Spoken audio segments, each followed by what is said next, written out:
sekarang ini masih lagi berada di majlis pengumuman untuk pernikahan Shaizi Sam dan Shatila Melvin. Antara penaja yang diumumkan pada hari ini adalah Kudin KL. So ini adalah kali pertama pun kita menemubual Kudin KL dan dari segi penajaan. Banyak menaja busana untuk selebriti juga, Datuk Siti Nurhaliza dan ramai lagi. So kenapa memilih untuk Shatila Melvin untuk majlis pernikahan beliau?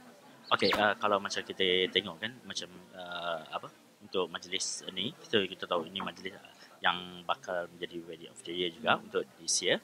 So jadi macam tu bila dia macam dia orang minta tu macam berminat juga. So jadi tak salah untuk kita sponsor.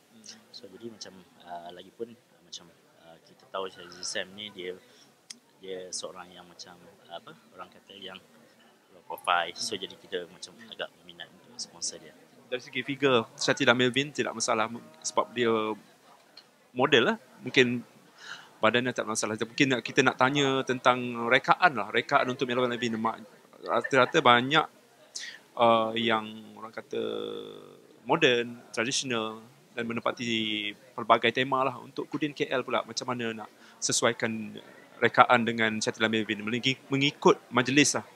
Majlis pernikahan, kita ada majlis pernikahan, resepsi.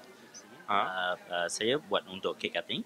So jadi macam kalau kita tahu cake cutting ni selalunya dia ada sinonim dengan dress, dengan dress. So jadi waktu yang ni pun macam kalau kita tengok tubuh badan Shakila pun tak ada masalah untuk kita buat long dress. So jadi saya memilih untuk buat long dress dan Shakila pun setuju dengan apa yang kita telah rancang lah. Dan berapa busana semuanya? Kalau saya satu aja. Kalau untuk cake cutting di MO. Untuk cake cutting di MO. Okey.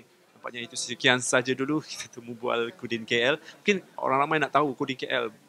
Macam mana nak contact Kudin KL ataupun pergi ke butik Kudin KL ni? Okey, kalau macam untuk datang untuk dapatkan khidmat saya boleh call 0391736551 atau boleh email kudin design@gmail.com ataupun di butik saya di Bandar Seri Permaisuri 27-1 Jalan Dewi Tasik 1 Bandar Seri Permaisuri. Itu dia, kita doakan sama-sama semoga majlis ini berjalan lancar dan kita pun excited nak tengok macam mana busana yang direka khas oleh Kudin KL nanti. Nantikan live update seterusnya di majlis pernikahan Shatila Melvin dan juga Shaizi Sam. Kepada anda jangan lupa untuk subscribe YouTube channel Budi.com, okay? Share, jangan tak share. Thank you so much.